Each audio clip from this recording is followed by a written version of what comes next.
Let's talk a little bit about tackle organization. And I know the fad or the trend, and this has been this way for a while, is the pegboard or the cork board, right? But I want to walk you through why I think this makes sense and how I think it saves me a ton of money. My fishing now is less trial and error as it is restocking, and this also keeps me from buying some unnecessary items that I wouldn't have to otherwise. And then we'll get into a little bit how I actually organize the stuff that I'm using on a regular basis. And in fact, you know what? Let's actually do that first. So if I spin around, I have my day bag. So what's going to be in there is the absolute essentials that I might have for whatever particular season of the year it is. Those are going to be my can't leave home without items. Everything that I'm not using, I've got this bin. I keep my line up top. You've got your braids, you've got your monos, you've got your fluorocarbons, you've got your hybrid copolymer type stuff. I have some accessories in here, my skirt material, my bobber stops, all of those types of things. So that's one drawer. And I actually keep those organized by line size or pound test. Then I go down here. No, I'm not going to show you that. That's some sneaky stuff that you don't need to know about. And then I've got everything in these plastics that are in play right now. So I've got a frog box. I've got a box of jigs. I've got square bills. I've got some deeper divers. I've got a top water box.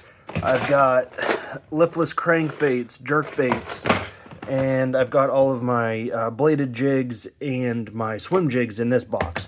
So I can grab whatever I need in a pinch. That system allows me to swap out that day bag pretty quickly and pretty efficiently.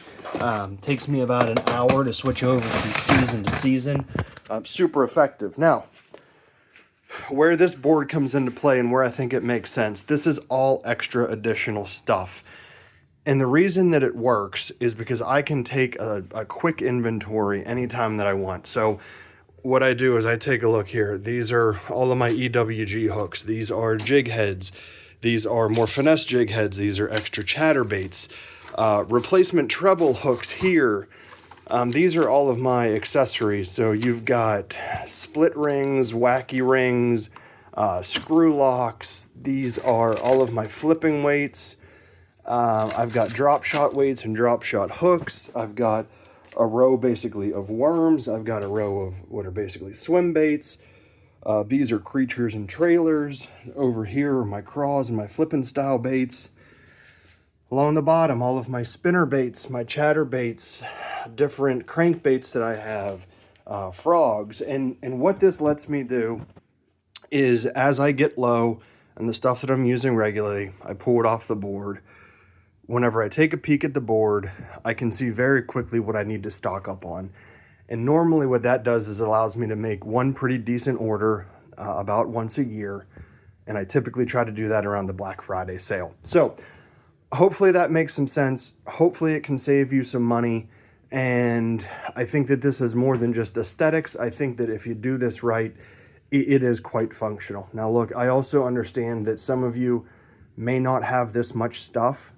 Some of you may have tenfold the amount of stuff that I have. So, do what works for you. But if you can take something from this and it can make you more efficient, then go for it. And I hope this helps. Hey, thanks so much. We'll talk to you soon.